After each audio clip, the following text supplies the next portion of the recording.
तो दोस्तों अब हम लोग देखेंगे एग्जाम्पल नंबर 2। बोलता है संख्याओं 6 और 20 के अभाज्य गुणनखंड विधि से। गौर कीजिएगा, यहाँ बोल रहा है अभाज्य गुणनखंड विधि।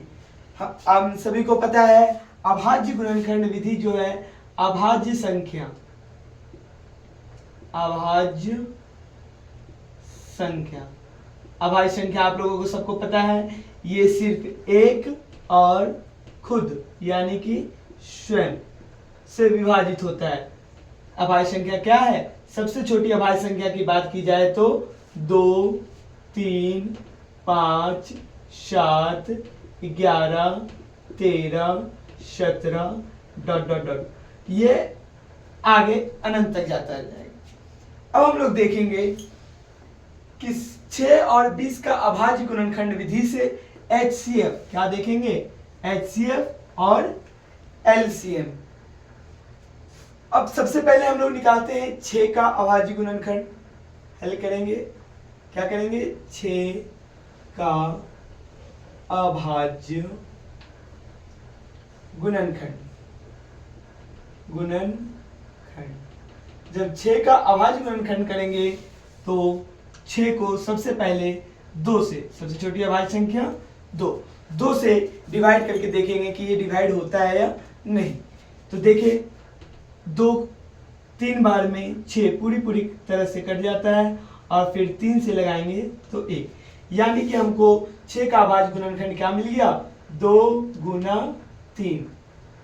उसके बाद फिर हम लोग देखेंगे 20 तो 20 का अभाज्य गुणनखंड।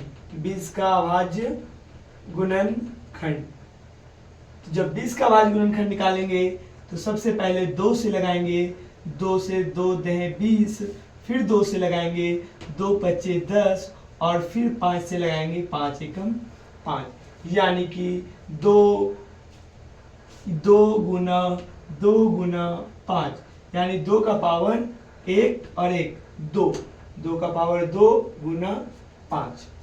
जब हम लोग HCF निकालते हैं, क्या निकालते हैं? HCF किसका? 6 और 20 का। तो हम लोग देखेंगे सबसे कम पावर और जो दोनों में हो, ऐसी संख्या को ढूंढेंगे जिसका पावर सबसे कम हो और जो दोनों में अवेलेबल हो।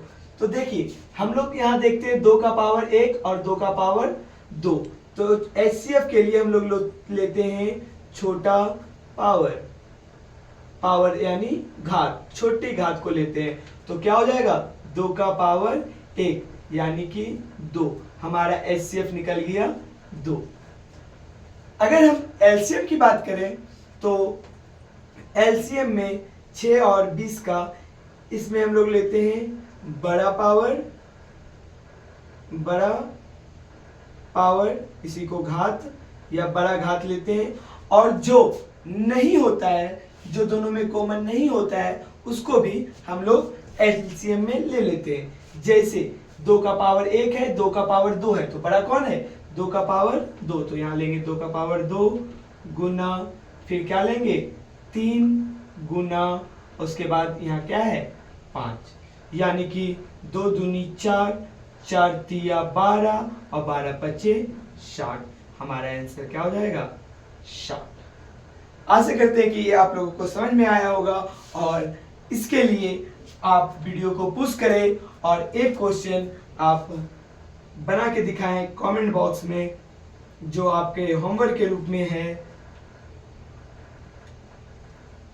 15 और 35 का LCM और HCF किसके रूप में? अभाज्य गुणनखंड द्वारा, अभाज्य गुणनखंड विधि द्वारा। तो वीडियो पुश करें और ये बना के कमेंट बॉक्स में आंसर जरूर दें। धन्यवाद।